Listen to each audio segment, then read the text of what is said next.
Regreso a Portugal. Deja y sígueme, tercera vez.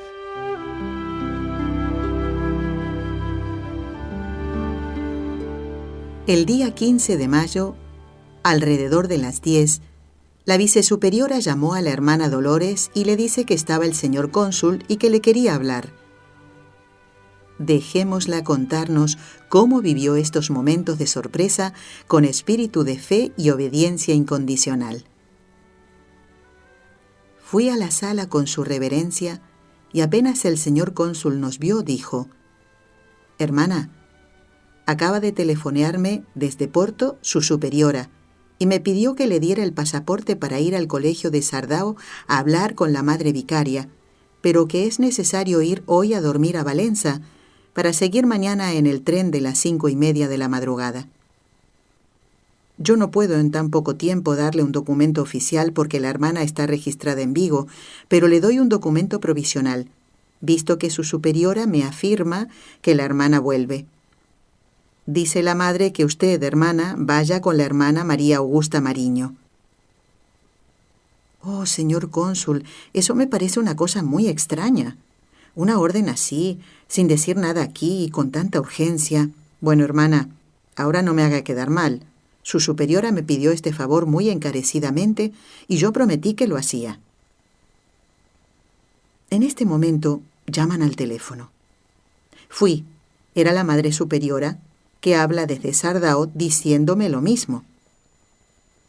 Deprisa me dieron lo indispensable que tenía que llevar. Fui a casa de don Jesús Varela a despedirme.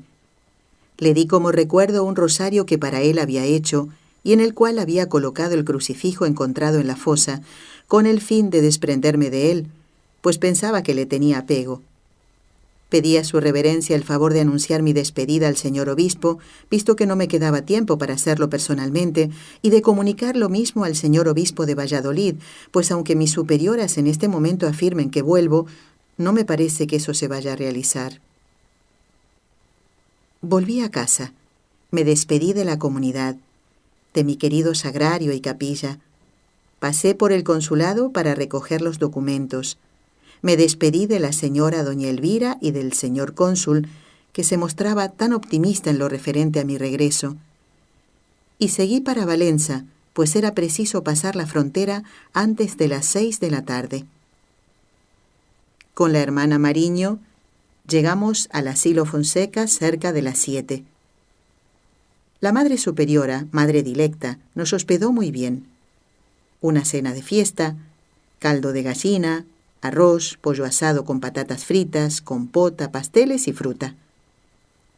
La comunidad hizo el recreo con nosotras y para descansar nos prepararon una bonita habitación con 2 camas adornadas con lazos de cintas de seda azules y blancas, como si fuese para la Inmaculada, de quien, gracias a Dios, estas hermanas y creo que toda la orden franciscana es tan devota.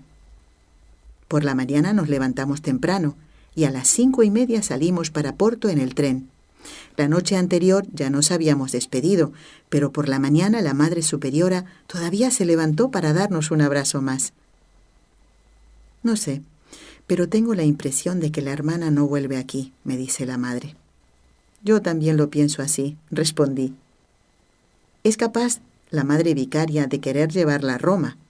Si fuese así, pida una bendición para mí al Santo Padre. Oh, no tengo esa suerte. ¿Quién me diera ver y hablar al Santo Padre? Pero no creo, mi suerte no es para este mundo. Llegamos a Porto cerca de las 10:30 de la mañana. En la estación estaba el conductor del colegio con el coche para llevarnos y llegamos a Sardao cerca de las 11. El capellán, señor Padre Luis, estaba esperándonos para darnos la Sagrada Comunión. Terminada la acción de gracias, nos llevaron al comedor para tomar un poco de café y enseguida subí la escalera para ir a saludar a las reverendas madres. Estaban de conversación en la sala de recreo. Me hicieron mucha fiesta y la reverenda madre vicaria, después de los saludos, se levantó para conducirme a su despacho y ahí hablar en privado conmigo. A pesar de su reverencia ser italiana y no saber portugués, nos entendimos muy bien. Me habló de Nuestra Señora y de la Madre Monfalín, y al final de nuestra conversación me preguntó si tenía alguna cosa que hubiese sido de la Madre Monfalín y que yo le pudiese dar como recuerdo.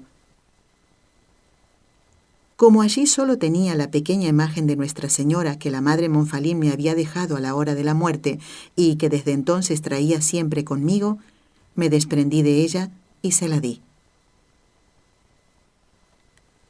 Pasó el resto del día hablando con la madre asistente, que necesitaba algunas indicaciones sobre las apariciones para un libro que estaba escribiendo con la madre provincial. Nada le dijeron del futuro. Al día siguiente, encontrándose allí su superiora de Tui, habló largamente con ella mientras paseaban por el jardín y el pinar. También se encontró con mucha satisfacción con la que había sido su madre maestra y los días iban pasando.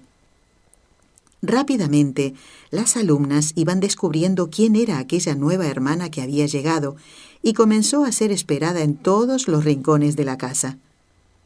Unas pasaban la noticia a las otras, y después venían las familias de estas y de las hermanas, y cada una quería tener la deferencia de presentarla y le pedían que dijera unas palabritas. Pobre pastorcita, allá se veía nuevamente asediada por las multitudes. A muchas peticiones daba una negativa, sobre todo cuando le pedían autógrafos. Ella notaba que no quedaban contentos, pero no podía ser de otra manera.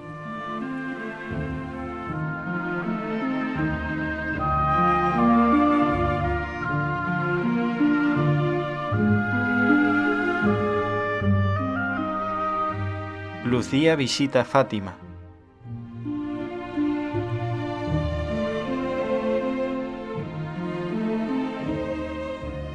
El día 19 por la tarde, siempre con poco tiempo por delante, la madre provincial le dio la noticia de que al día siguiente iría a Fátima con la madre vicaria. Y añadió que el señor obispo había pedido que yo fuese el pasado día 13, pero que eso no pareció prudente, debido a la gran multitud de ese día. Y ahora no sé, madre provincial, por allí creo que hay siempre mucha gente, respondí, mientras procuraba disimular la impresión que me estaba causando la idea de ir a encontrarme de nuevo en aquel lugar donde me había despedido hace 25 años. La madre provincial, dándose tal vez cuenta, concluyó: el señor obispo pide que la hermana vaya allí. La madre vicaria quiere llevarla con ella, así que no tenemos más que pensar.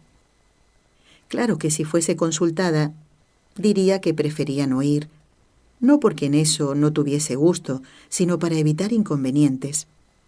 Ahora, desde que la obediencia manda, digo como la madre provincial: no tengo más en qué pensar.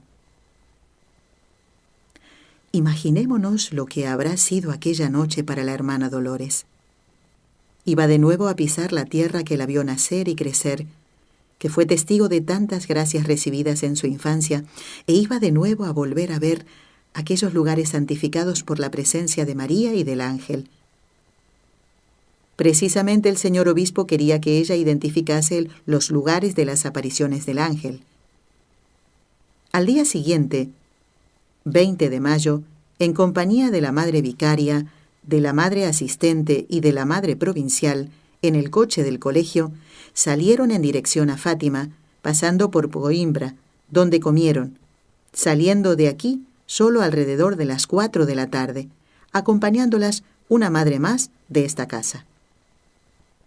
Al pasar por Leiría, la pastorcita se cayó un deseo que le invadió el corazón: ir al palacio episcopal a recibir la bendición de su guía espiritual. Pero nada dijo, y dejó al coche seguir su camino. La hermana Lucía nos ofrece la narración de su llegada a Fátima, dicha tal como la vivió. Llegamos a Fátima en torno a las 6:30 de la tarde. Lloviznaba. El coche nos llevó hasta la capeliña de las apariciones. Descendimos, y dejando pasar a las madres, pude, mientras ellas entraron dentro a rezar, sola arrodillarme fuera en el lugar donde antes estuvieron la pequeña encina sobre la cual Nuestra Señora posó sus pies inmaculados, y la reja de 1921. Al arrodillarme allí, después de tantos años, sentí una impresión fuerte como un escalofrío, pero lo conseguí dominar sin que las madres lo percibieran. Después, por el espíritu, me pasó el recuerdo de los acontecimientos ahí pasados, y cuando las madres me tocaron en el hombro para irnos a casa, estaba completamente serena. Todo había pasado felizmente entre Dios y yo solamente. Nada nos dice, pero habrá vuelto a ver rápidamente el camino recorrido desde aquel lejano día 15 de junio de 1921 e interiormente ofrecido todo ese itinerario de fidelidad al sí dado en momento tan doloroso. Y en el fondo de su corazón, como en un lago sereno, habrá sentido la mirada de la madre de nuevo decirle: Dios está contento. Y ella no deseaba nada más. Esperando al día siguiente poder visitar todos los lugares importantes de Fátima, las madres decidieron ir a casa y descansar. La hermana Lucía, en su calidad de hermana coadjutora, se reunió con las hermanas de su condición, tomando con ellas la refección y ayudándolas en los trabajos de orden y limpieza de la cocina. Antes de retirarse a descansar, recibieron una llamada telefónica del señor don José Alves Correia da Silva, obispo de Leiría, anunciando que a la mañana siguiente vendría a celebrar la Santa Misa en la Capeliña de las Apariciones y quería que la hermana Lucía estuviese allí. Las madres consintieron y prometieron acompañarla. Pero para estas, otros eran los designios de Dios. Algunos momentos después, recibieron de Lisboa una llamada telefónica avisando que debían ir muy temprano para poder tomar el avión en el que tenían viaje programado a Italia. Para ellas, Fátima quedaba para otra ocasión. A las 9, en compañía de la madre Brito, que fue con ella desde Coimbra, fue a la Capeliña de las Apariciones y esperó la llegada del señor obispo, a quien saludó antes de la misa. Pensó en que era la primera vez, y tal vez la última, que aquí recibía la Sagrada Comunión. Sí, en este lugar nunca más sucedió. El señor obispo pidió que yo fuera a la casa de los retiros a comer con su excelencia. La madre Brito dijo que sí, y fui. En la mesa, como si yo estuviese todavía en Formigueira, el señor obispo quiso sentarme a su lado y servirme. Al ver lo que yo tomaba, dijo: «Oh, hija mía, si no come más que eso, no llegará a oír cantar al cuco». A lo que yo respondí: «Él ya debe andar por ahí». Después me mostraron la casa, la capilla, la sala del trono, todavía adornada como lo había sido para el excelentísimo cardenal legado. Allí, el señor obispo me hizo sentar en un gran sillón a su lado, como en tiempos pasados, y quedamos hablando en privado de varios asuntos. Con la madre Brito volvió a casa de las hermanas Doroteas, para a las 2 horas comenzar la peregrinación guiada por la pastorcita para el reconocimiento de los lugares de las apariciones. Dejemos a la hermana Lucía describir ese viaje. Como había ordenado el señor obispo, salí con la madre Brito, doctor José Galamba y reverendo padre Carlos para ir al Cabezo, Baliños y Pozo. Propuse ir por los cereales para no encontrar gente. El doctor Galamba me preguntó si todavía recordaba el camino, de forma que no me perdiese. Respondí que sí, y fuimos precisamente por los mismos caminos que hace 29 años recorrí con Jacinta y Francisco para ir a la cova de Iría. En el camino nos encontramos solamente con una mujer, con una pequeña que por su tamaño me recordaba a Jacinta. Llevaban 2 ovejas. El señor padre Carlos les hizo una fotografía. En el momento no me reconocieron, ni yo a ellas. Después supe que era Olimpia, una de las muchas amigas de la niñez. Llegados al Barreiro, por un camino entre los arbustos, subimos la cuesta del Cabezo, y fui a sentarme en las piedras donde hace años estuve con las primeras compañeras del tiempo de pastora y donde se manifestó la figura que no pudimos definir. El reverendo padre Carlos hizo una fotografía y continuamos dando la vuelta al monte, pasando justo por debajo del molino de viento en dirección a la Loca. No sé si a propósito los que me acompañaban se dejaron quedar atrás, sin casi darme cuenta. Cuando llegué junto a la Loca, me encontré sola y me alegré. Subí la meseta de roca y tierra, me arrodillé e inclinando la frente hasta el suelo, recé las oraciones del ángel. Así pude a solas vencer la primera impresión. Me levanté, di unos pasos atrás y divisé a las personas conversando con un grupo de religiosas dominicas. Les hice señas y se acercaron a mí, mostrándose sorprendidas cuando les dije que la Loca era allí. Creo que suponían que era otra más abajo que no llegué a ver. El doctor Galamba verificó que aquella era más de acuerdo con mis indicaciones. Las religiosas dominicas se agregaron a nosotros, nos arrodillamos, rezamos las oraciones del ángel y continuamos la jornada en dirección a los Baliños. Atravesamos la Pregueira, olivar que era de mis padres y donde cada piedra me recordaba una conversación con Jacinta y Francisco. Cuando llegamos a los Baliños, ya la noticia se había extendido y allí nos esperaba un grupo de personas, entre ellas el tío Marto, el reverendo padre de Marchi, llevando de la mano a 2 sobrinas mías pequeñitas. Al saludar al tío Marto, éste le dice: «Qué hermosa muchacha estás hecha. Tú sí que valió la pena que vinieras a este mundo. ¿Te acuerdas de mi Jacinta y de mi Francisco?» «Claro que sí, tío. No me he de acordar. Si estuviesen vivos serían como tú». «Oh, serían mejores que yo. Nuestro Señor esta vez se equivocó. Debía haber dejado aquí a uno de ellos y me dejó a mí». Allí rezamos el rosario y continuamos el camino hasta la casa que fue de mis padres para ir al pozo. Allí me arrodillé y recé con las personas que nos seguían. Quise beber un poco de agua. Pedí permiso a la madre, eché el cubo al fondo, lo saqué con agua y a la manera de los campesinos tomé una hoja de col, le di forma de concha y bebí. Las personas siguieron mi ejemplo apreciando la frescura y sabor de aquella agua. Al regreso, mis hermanas quisieron ofrecernos una merienda que la madre Brito y los padres aceptaron. Para eso entramos en casa. ¡Qué impresión me hizo verme de nuevo allí! Todo prácticamente estaba igual. Quisiera verme sola y estaba rodeada de una multitud que llenaba todos los rincones. Fuera también se apiñaban. El doctor Galamba desapareció y muy pronto llegó el párroco de la feligresía con el coche para llevarnos, porque de otra forma ya era difícil caminar. Bajé un momento a casa del tío Marto, pero la multitud deprisa se juntó. Con la tía Olimpia, que estaba junto a la chimenea, se dio el siguiente diálogo. «Entonces, tía, ¿ya no me conoce?» «Ah, ¿realmente es cierto que tú eres Lucía? Me dijeron que tú andabas por ahí, pero como tantas veces me han mentido, ahora tampoco lo quise creer».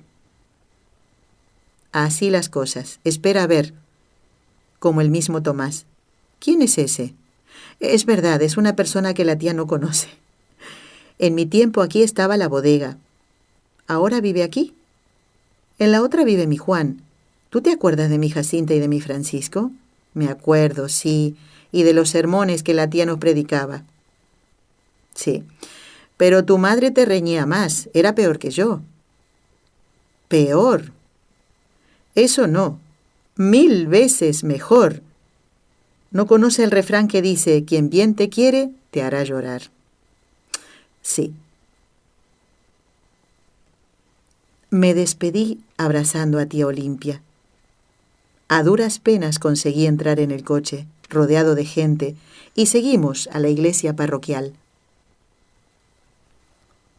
Una corta visita al Santísimo, a mi querida Nuestra Señora del Rosario, al cementerio donde están las tumbas de mis queridos padres, de Jacinta y de Francisco, y fue preciso entrar en el coche y marchar porque la multitud ya se apelotonaba.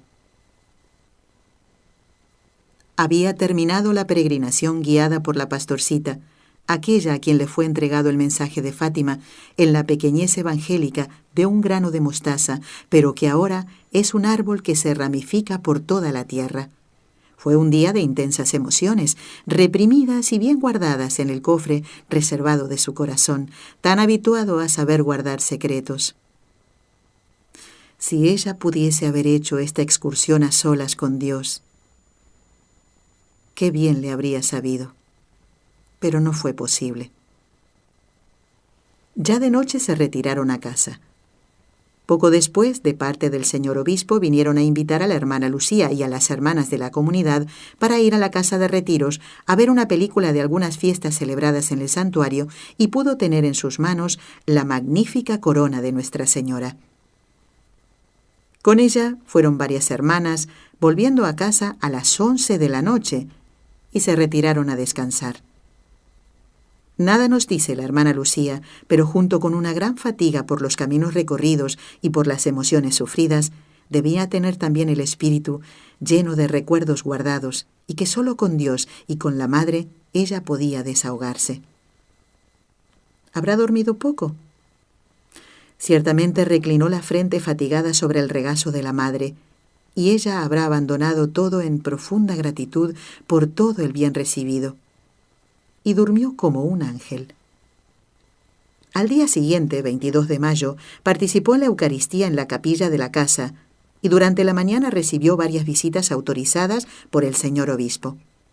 Por la tarde volvió al santuario para despedirse, entrando en la basílica, todavía en construcción, visitó la casa de su hermana Gloria y después de despedirse de la comunidad de las hermanas Doroteas de Fátima y con la madre Brito que la acompañaba, hicieron el viaje de regreso, esta vez en el coche del señor gobernador civil que había pedido ese honor al señor don José.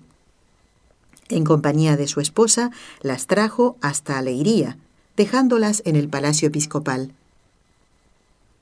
La renuncia generosamente ofrecida durante el viaje a Fátima de no pararse en el palacio episcopal a recibir la bendición de su guía espiritual fue ahora recompensada por expresa voluntad del señor obispo. Después de hablar algún tiempo con el señor obispo, la hermana Lucía visitó al Santísimo Sacramento en la capilla particular del prelado y tras saludar a algunas personas que la esperaban en la calle, volvió en coche al colegio de Sardao para pernoctar en Coimbra. Aquí pasó el día 23 y a la caída de la tarde, para favorecer la discreción, volvió a Porto en compañía de otra madre, donde llegó ya de noche.